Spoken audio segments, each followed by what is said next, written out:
La conquista más grande que un pueblo pueda hacer sobre otro no es armada. La conquista más grande es quitarle su cultura, es quitarle su identidad, es quitarle su esencia de pueblo. Por un lado, la cultura, ellos cuando no pueden con algún tipo, porque es fuerte, ese rasgo cultural es fuerte, procuran hacerse lo propio, como diciendo, no, ya no es tuyo, es nuestro, ¿no? Cuando ni siquiera así pueden, pasan a ridiculizar esa forma cultural, esa manera de hacer las cosas. Y si no, pues se buscan mil artilugios para que esa cultura no exista. Y lo podéis ver en lo siguiente. Si veis la canción andaluza, actualmente se llama canción española. O sea, la han hecho, se lo han apropiado. El toreo es algo que nace aquí, que está aquí, que los primeros toreos a pie. No, se llama fiesta nacional por española, no por andaluza, ya es fiesta nacional. El caballo del Guadalete, que es el caballo andaluz, que en todos los idiomas, en inglés, yo que no pronuncio bien el inglés, pero es Andalusi horse, ¿no? Horse, que yo creo que es caballo, ¿no? Sin embargo, en España es el caballo español. Ellos van quitando, la importancia de las palabras son muy grandes. Ellos van quitando todo lo que se refiere a la cultura, o me hago con ella. El lenguaje, como el lenguaje no me puedo hacer con él, lo ridiculizo. Y ridiculizan, bueno, un idioma no es como tú pronuncias, un idioma es la sintaxis. Y la sintaxis que utilizamos los andaluces es perfecta, es la mejor que se conoce. Aquí nadie se le ocurre decir cuándo yo vendría. Tú te quedas mirando y dices, este es del norte. Eso es cuando yo viniera. O aquí nadie se dice tráigamele, ¿cómo que tráigamele? Sería tráigamelo, porque es lo, no es le, ¿no? O sea, aquí no existe el leísmo. No existe, bueno, el leísmo ya para que la dije a mi vecina, tú dices, este tiene que ser de Peñaperro para arriba. Porque aquí no se le ocurre a nadie. O sea, que la sintaxis que utilizamos los andaluces a la hora de hablar es una sintaxis exacta, porque el idioma es nuestro. La pronunciación, mire usted, la pronunciación es comunicación. Y si yo puedo decir algo de una manera más rápida y todos nos entendemos por qué vamos a andar, ¿no? Y tenemos varios registros, pues yo tengo un registro para hablar con mis hermanos, y ahí estoy reunido con mis hermanos, y posiblemente alguien ajeno de la familia se perdió la mitad de la conversación. Hay muchos supuestos, hay muchas cosas, hay muchas formas, pero automáticamente venía el camarero y al camarero le hablábamos en otros registros sin quererlo, o sea, es automático. Yo vengo aquí a Granada y yo estoy hablando en otros registros diferentes. Pero si... Ya te he dicho Granada. Vosotros decís Granada. Ahí está. ¿Por qué? Pues porque vosotros decís... Este tío no es de Granada. Este tío no es de Granada. Pero es que si yo digo Granada, suena impostado. ¿Por qué? Pues porque no está dentro de mi registro. Sin embargo, yo tengo que dar una conferencia en Madrid y utilizaré un registro diferente. ¿Para qué? Por respeto a los señores que están. O sea, pero ¿quién sabe más? ¿Él que tiene un solo registro o yo que tengo 4 o 5? Pero que es que tú además estás hablando aquí con un registro y ahora mismo llega mi hermano y yo me vuelvo y a mi hermano le hablo en el suyo y sigo con él. Es automático, no tienes que pensarlo, tú no tienes que decir, voy a utilizar un... No, es automático el registro. Con lo cual, mira, olvídanos de eso. Y entonces antes lo estaba hablando con Carlos, de que hay ciertos rasgos de la cultura andaluza que es que ya es imposible que no los quiten. El flamenco. ¿Ves que eso ya? Pues sí, es de un pueblo de la India. El flamenco es de los gitanos. Entonces, no hay ningún gitano en el mundo que cante flamenco. Vamos, no flamenco, algo parecido al flamenco. Pues si es gitano, lo único que inventaba es una alcayata para las puertas. ¿Sabes por qué? Porque es que ellos no tenían su vida es nómada, ¿no? Entonces, pues resulta que el flamenco no es gitano. Ni los gitanos no son gitanos. Los gitanos de Jerez, de Lebrija, los de aquí del Sacromonte, no son gitanos de la India. Esos son moriscos. Se han hecho pasar por gitanos porque es la única manera de que lo dejan tranquilo, ¿no? Yo soy gitano, estoy asentado, usted ya no me persigue. Pero es que hay registros de la Inquisición diciendo: nos tememos que muchos de los que dicen que son gitanos son moriscos. Ya sea que ya ellos se habían dado cuenta de eso, para que lo dejaron porque tampoco les molestaba.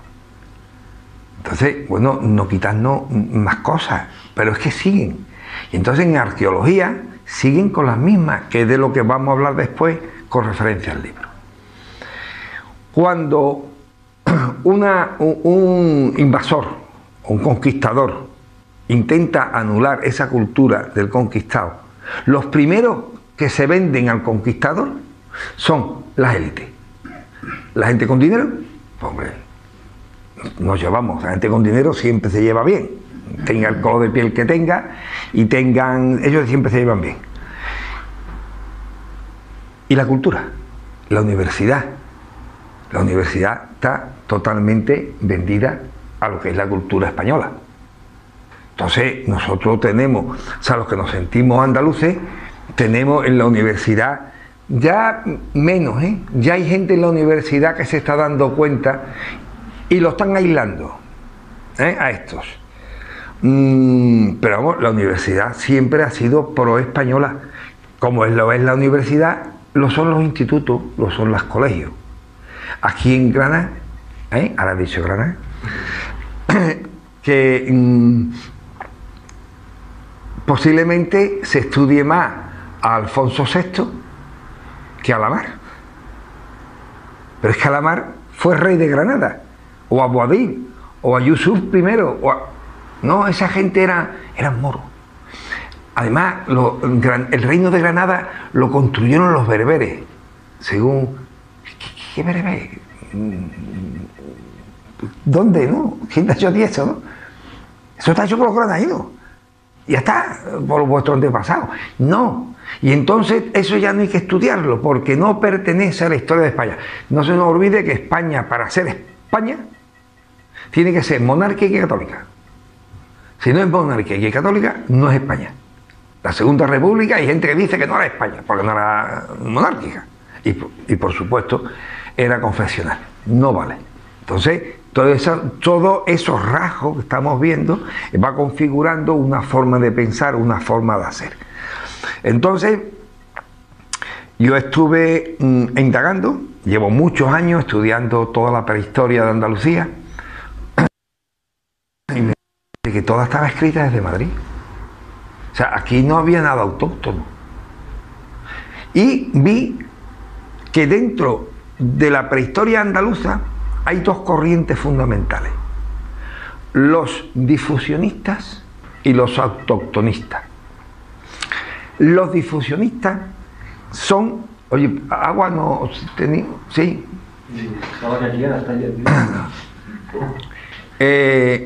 El agua de Granada es fabulosa. Y la de Madrid, dicen los madrileños, porque para ellos todo de allí es bueno. Bueno, pues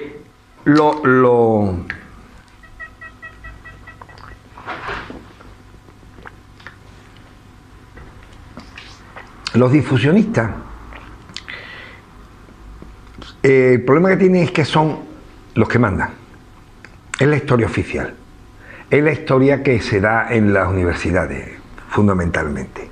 Ellos son los que dominan el gremio, con lo cual es lo que se impone.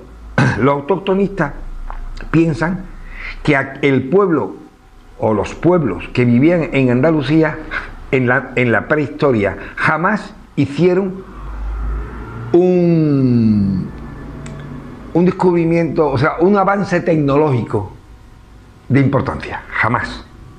Aquí nunca hubo un avance tecnológico de importancia. Aquí vinieron unos señores desde Oriente y nos sacaron del Paleolítico y nos enseñaron el Neolítico.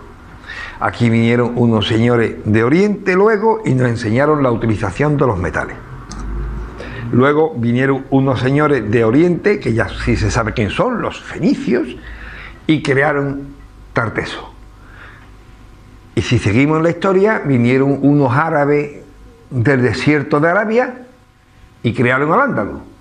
O sea, ya me salta incluso de la prehistoria, se vuelve a repetir. O sea, aquí, para ellos, en la prehistoria vivían una panda de catetos, de ignorantes, de gente que no tenían ni idea de nada y que tuvieron que venir de fuera a desasnarlo y a explicarle 4 cosas y a engañarlo. Entonces hay otra corriente, que son las corrientes autoctonistas, yo me quiero incluir en ella, que decimos que lo que se le ocurre a un hombre se le ocurre a otro. Que eso no es...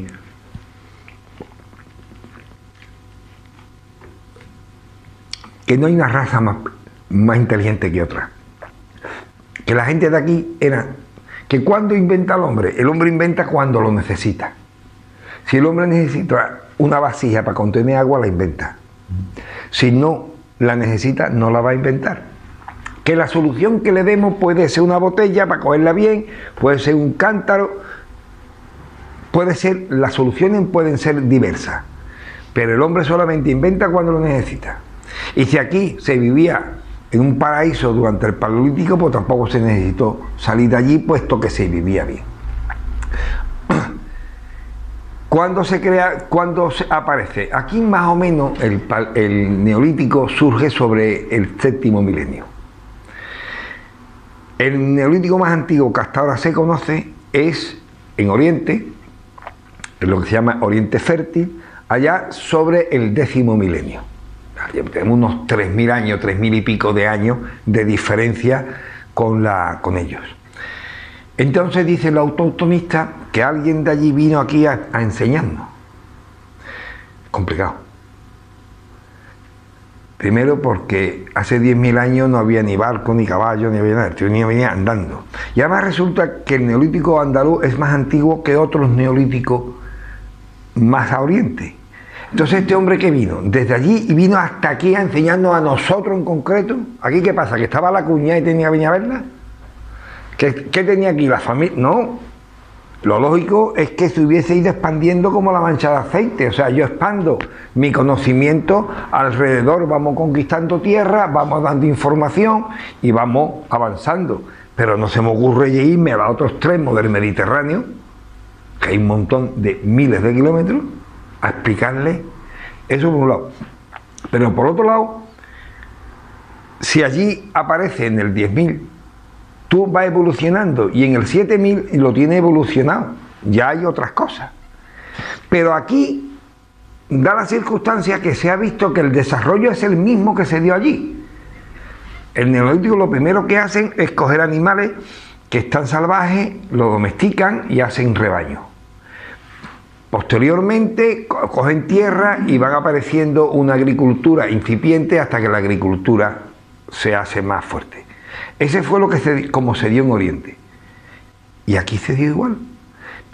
Pero si alguien viene a explicarme, es como si yo tengo que explicarle, no sé, a una tribu como un coche y le explico el Mercedes-Benz de finales del siglo XIX. No, mire usted le explicará el coche que hay ahora. No, es para que le empiece desde abajo.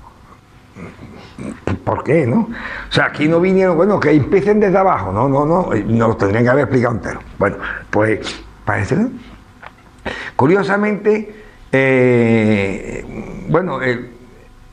siguen la edad de bronce. Bueno, aquí se sabe que se iba por estaño a las casitérides, se iba por estaño a muchos sitios, incluso antes de que el bronce. Es más, hay un bronce arsenicado, porque ya la naturaleza lo da en el arco pilítico, que ahí no necesitó que nadie viniera.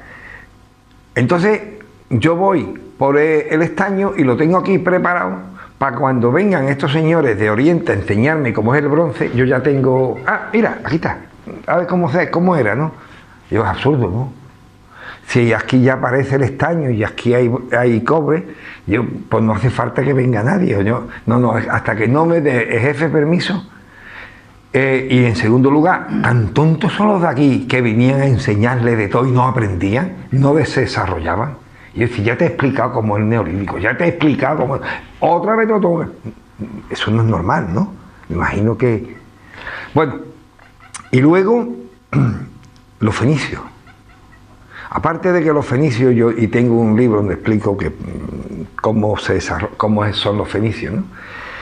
Es que ellos quieren que Tarteso sea fenicio a la fuerza. Solución, todo lo que aparezca, por ejemplo, yo soy presidente de una plataforma que está intentando que se excave Acta Regia, en Mesas de Acta y en Jerez, que es un yacimiento turdetano y tartésico anterior a los fenicios.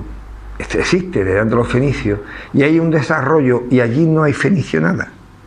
No hay manera de que se excave. ¿Por qué? Porque va a aparecer un desarrollo autóctono sin necesidad de que nadie venga. Bueno, entonces yo viendo todo esto, digo, bueno, pues voy a intentar escribir una historia de Andalucía dentro de mis posibilidades, pero desde aquí, explicando cómo pudo ser, sin necesidad de que viniera nadie de ningún lado. Oye, que hay contacto, siempre hay contacto. Hay mejora, siempre hay mejora. Pero aquí participamos, o sea, no somos meros receptores de todo. Y me voy a dar un salto en la historia. Al-Ándalus no era una receptora de todo del Islam, no, participó en la construcción del Islam. Lo que se conoce como cultura islámica, uno de los componentes fue de aquí, porque había suficiente. Bueno, pues lo mismo, en la gran cloine que hay cuando Tarteso en el Mediterráneo, Tarteso no es receptora o exportadora porque le quitaban los productos, no, es una de las que participa en esa colonia, es la que participa en esa cultura. Pero eso es lo que no quieren, no se acepta. Y hay dos motivos. Por un lado está lo que he dicho antes del autoctonismo, difusionismo. Pero por otro lado también está que hay muchos profesores, catedráticos, que durante años han estado defendiendo esta teoría del difusionismo. Han escrito montones de libros, han dado conferencias, tiene un prestigio. ¿Y ahora qué vamos a hacer? ¿Parto mis libros, los destruyo todo, lo cambio? No, esto es como la discusión de un bar, ¿eh? Yo me ha tocado aquí, pues yo tengo que defenderlo a muerte. Y como dice mi hermano, que la verdad no te prive de una buena discusión. Pues aquí parece lo mismo. La verdad no lo puede privar a ellos de sus teorías. Y están defendiendo cosas que ya no tienen defensa y las siguen defendiendo. Pasará igual luego con Al-Ándalus y muchas es parte de la historia de Andalucía, en donde están defendiendo ya cosas que no tienen defensa. Entonces, digo, yo intenté escribir un libro sobre Andalucía, empezado el tomo primero hasta los visigodos, después se intentará hacer uno sobre Al-Ándalus, otro sobre lo que estaba comentando antes, ¿no? Sobre el Renacimiento y demás. Pero hacerlo desde el punto de vista andaluz. O sea, nosotros como un pueblo más de la historia, un pueblo que participa en la historia, que no es mero receptor ni transportista. No, es un pueblo que participa en los desarrollos. Entonces, cuando dicen que aquí no hay ningún desarrollo tecnológico en la prehistoria, oiga, los dólmenes se considera desarrollo tecnológico. Es que construir el dolmen de Menga con una losa en la cámara que pesa 170 toneladas, ponerla ahí no hace falta tecnología. Eso se pone sola. O vienen, como algunos dicen, los extraterrestres y por adopción. No. El dolmen más antiguo que se conoce es el de Aleverite, en Villamartín, 4.600, 4.700 antes de nuestra era. Y allá hay piedras enormes. El dolmen es un estudio maravilloso de todo. Bueno, está el número áureo, es un estudio sobre el cielo, o sea, el estudio de ese dolmen, y tú dices, el que lo hizo sabía mucho. Tenía mucho conocimiento. O sea, entonces no me diga usted a mí que aquí no había gente preparada. Aquí había gente preparada. En el libro también hablo de Las Altas. Las Altas es un abrigo que está en Jimena de la Frontera, en el campo de Gibraltar. Bueno, pues en Las Altas aparecieron unos barcos pintados en la pared, rojos, con unos símbolos negros. Bueno, pues decían que, bueno, han llegado a decir que es pintura industrial, o sea, que está pintado con tinta en luz. Y bueno, pues no había manera de que aquello funcionara. Decían que eran fenicios, pero aquellos barcos no son tirremes, aquellos se ven como son haces vegetales atados y amarrados con fuerza, ¿no? Entonces unos profesores de la Universidad de Granada, cuando digo universidad pega más Granada, ¿verdad? Para que darle más formalidad. Y uno de ellos está trabajando en Málaga. Ellos son malagueños, pero uno de ellos es profesor aquí en la universidad. Bueno, pues decidieron ir a estudiarlo. ¿Lo han estudiado? Hay un artículo extraordinario, está en internet, lo podéis leer. Y estos señores pues explican toda la tecnología que utilizan para que nadie diga, oiga, es que no, mire usted, tal cosa, tal otra. Pero da la circunstancia que los barcos están pintados en rojo. El rojo es una pintura que tiene muy pocos componentes orgánicos, con lo cual no se le puede hacer el carbono 14 a menos de que tú cojas un barco entero casi, ¿no? Pero ellos vieron que hay un trazo negro que se sobrepone sobre uno de los barcos rojos. Quiere decir que el que pintó el trazo negro lo hizo después del barco. Yo le hago el carbono 14 y el barco más antiguo.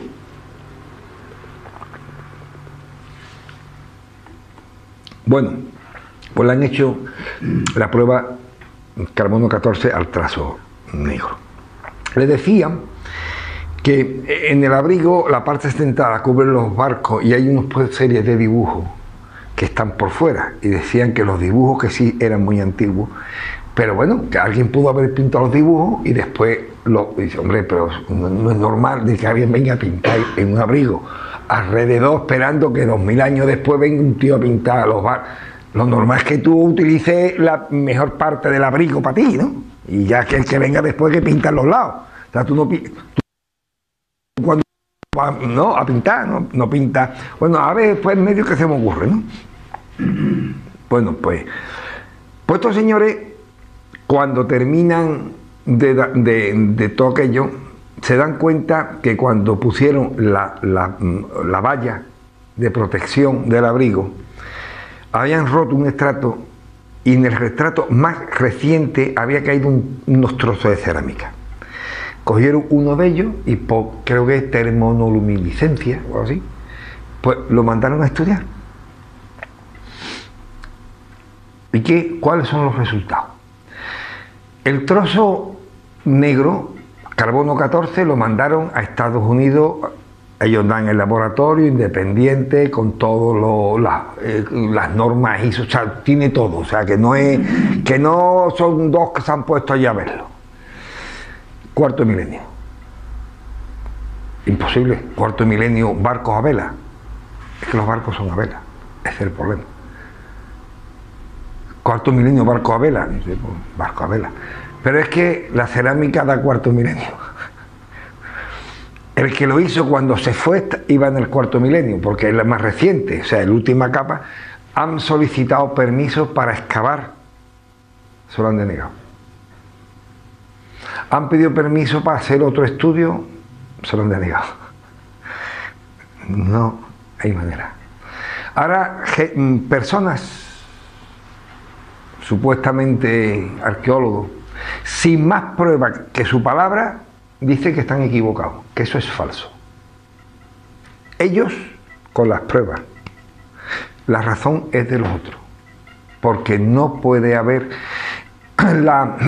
solamente hay un dibujo en el mundo sobre barcos más antiguos, pero yo lo he visto y es una raya así y un palo. Que tú digas que es un barco, yo me lo creo. Para ahí sí. ¿Por qué? Porque es de allá de la Conchinchina, es del otro lado del Mediterráneo. Ahí sí. Pero de aquí no. Entonces, pero si es que el barco no es una raya, un palo, no, es que se ve el barco, es que el barco está con las popas y las proas metidas hacia adentro, a veces una más grande que la otra, con un timón. El timón es uno de los remos. Barcos que llevan velas y remos, las velas normalmente están a proa, normalmente llevan un tipo de mástil, o sea que tú estás viendo la antigüedad. O sea, son barcos que ves muy arcaicos, eso no tiene que ver con un trirreme, no tiene que ver con ningún barco de la historia. Son barcos hechos de fibra vegetal, cuarto milenio. O sea, es que si ellos admiten que eso es verdad, porque no hay más remedio que admitirlo, es que está ahí. Es que a mí no me puede decir que esto no es una botella con agua. Entonces, que no, tú verás cómo no. Verás, tú me haces unas explicaciones que podrá estar muy bien y yo, pero que es una botella con agua, ¿no? Pues esto es igual. No hay forma. ¿Qué pasa? Hay tecnología, pero tecnología naval y de primer rango. Y ya se puede demostrar cómo los megalíticos se desarrollan por por todo el frente atlántico, porque tenían navegación. Y ya se sabe un poco cómo los megalíticos se van a Oriente a vender, porque tenían barcos a vela.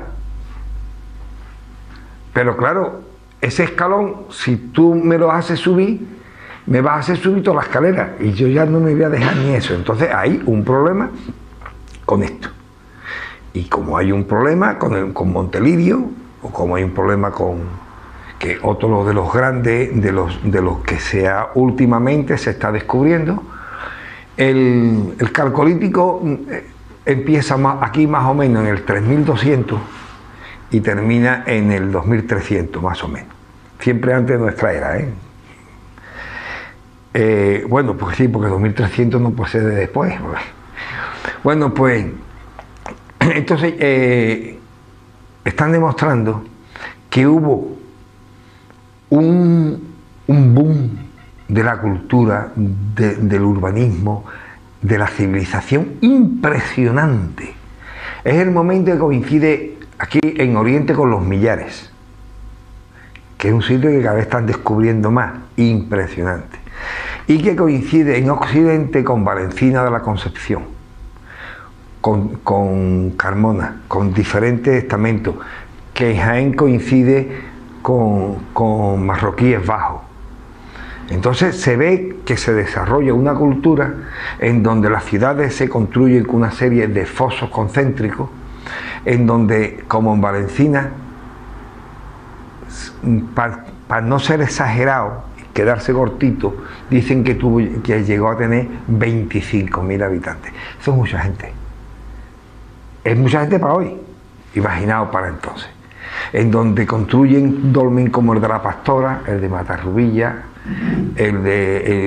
bueno, Ontivero es otro de ellos, son virguerías, y entonces hay un pueblo, el pueblo al lado, pero que entonces pertenecía a donde mismo, que es Castilla de Guzmán, pues aparece un dolmen, que es el dolmen de Montelirio, en donde ya se ve que hay un desarrollo de la jefatura del mando, que hay una serie de élites que mandan totalmente, bueno, pues, y eso está ahí. Pues no quieren verlo. ¿Por qué no? Aquí hasta que no llegan los fenicios. Dicen que los fenicios trajeron la vid, y los fenicios trajeron, ¿qué más trajeron? Casi todo, ¿sí? El olivo. Bueno, pues, y así ellos han estado muy contentos diciendo que aquí la vid y el olivo lo traen los fenicios. Vale. Pues resulta que en el dolmen de Menga, en Antequera, pues no hace mucho, ahora como un año, en una de las excavaciones han aparecido una serie de cuencos de barro en el que, por una serie de análisis, se demuestra que han contenido vino tinto y blanco, con la friolera de 4.000 años. O sea, los fenicios no tienen ni idea todavía ni de que iban a existir. Y ya en Antequera había uno que se daba sus golpecitos por las tardes. ¿Vale? Y eso está. Pero no quieren que se difunda. El vino existe. Es el resto de vino más antiguo que se conoce actualmente en el mundo. No existe un resto de vino más antiguo. La bodega más antigua que se conoce, por lo menos de Occidente, yo no sé cómo andaremos por Oriente, es una bodega que hay entre Jerez y el Puerto, en la Sierra de San Cristóbal, que tiene 3.000 años. De principio, es del principio, finales del segundo, principio del primer milenio. Dicen que es fenicia.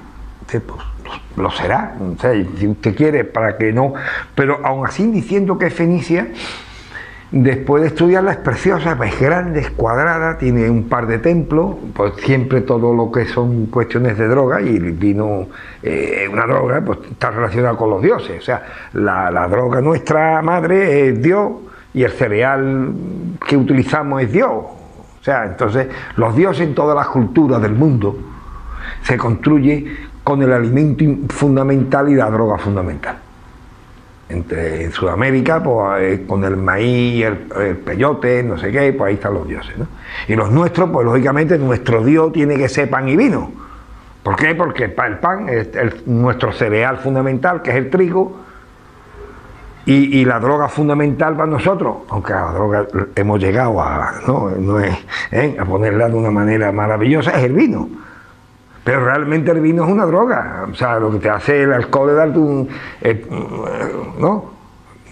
Hemos desarrollado una serie de enzimas y ya somos capaces de tomar mucha droga de esa sin que nos afecte en absoluto, ¿no? Pero no deja de serlo. Bueno, pues entonces en ese templo pues está dedicado a los dioses y demás. Bueno, pues lo han tapado. Lo han tapado. ¿Por qué? Pues porque lo mismo no es fenicio, entonces más vale taparlo, ya que hemos decidido que es fenicio, ¿no? Y arriba han hecho una pista de motocross. O sea, ¿habrá falta de respeto más grande? O sea, ¿hay un desprecio tan grande por nuestra prehistoria como permitir que haya una pista de motocross ilegal por subsidiar? Digo yo, pues, ¿no? Los chavales irán allí. Pero ni legal ni ilegal, o si es legal ya es para que te peguen 2 tiros directamente, ¿no? Pero ilegal porque lo permite, porque tú lo que quieres es que aquello desaparezca, ¿no? No podemos seguir así, o sea, no podemos seguir con unos mandamases aquí en Andalucía, políticos, profesor de la universidad, todo, que tengan ese desprecio por nuestra cultura, que quieran que nuestra cultura desaparezca para que todos seamos castellanos y de repoblación. Aquí todo el mundo viene de algún lado. La provincia de Cádiz dice que está repoblada por Santillana del Mar. Santillana del Mar ni gente ahora. ¿Cómo va a haber gente entonces?